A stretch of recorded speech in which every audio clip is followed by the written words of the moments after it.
Hello दोस्तों, कैसे हैं आप सभी। आई होप आप सभी अच्छे होंगे। तो मेरे यूट्यूब चैनल संस्कार टॉक्स में आप सभी का स्वागत है। दोस्तों, जैसा कि आप सभी जानते हैं कि अपरा एकादशी आने वाली है, जिसे हम भीमसेन एकादशी और निर्जला एकादशी के नाम से जानते हैं। आज मैं आप सभी लोगों को अपरा एकादशी की एक कथा सुनाऊंगी और ये भी बताऊंगी कि अपरा एकादशी हम लोग क्यों रहते हैं, इसका क्या महत्व है।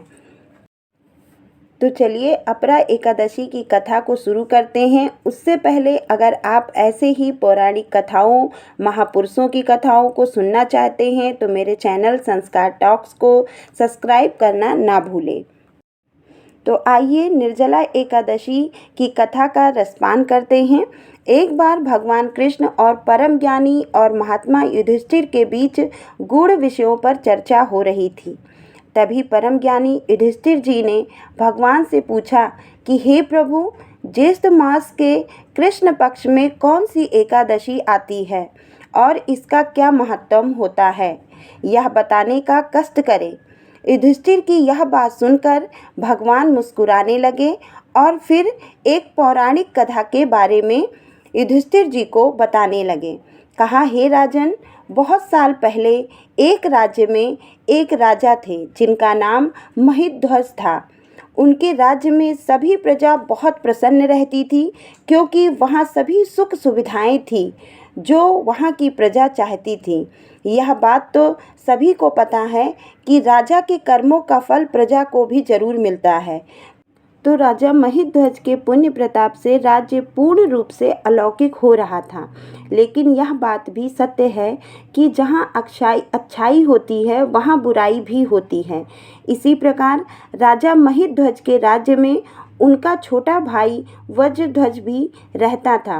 वो स्वभाव से बहुत ईर्ष्यालु था। वो महिध्वज से बहुत ज़्यादा ईर्ष्या करता था। एक दिन महिध्वज अपने कक्ष में शयन कर रहे थे।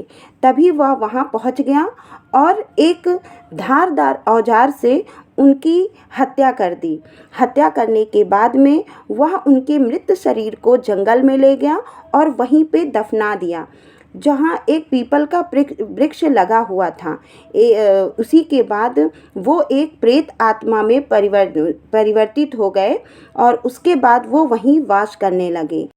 एक बार धौम ऋषि उसी वृक्ष के नीचे से जा रहे थे और उन्होंने अपने अलौकिक शक्ति से देख लिया कि उस वृक्ष में महाध्वज जी की आत्मा वास कर रही है एक प्रेत के रूप में। तो वो अपने अलौकिक शक्ति से उस आत्मा को अपने वश में कर लेते हैं और करके वो अपने आश्रम ले जाते हैं। वहाँ धौम ऋषि निर्जला एकादशी का व्रत रखते हैं और उस व्रत को पूर्ण करने के बाद में उनको जो भी शक्ति प्राप्त होती है वह शक्ति वो उस आत्मा के अंदर प्रदान कर देते हैं और वह आत्मा पूर्ण रूप से मुक्त होकर वैकुंठ लोक को प्राप्त होती है।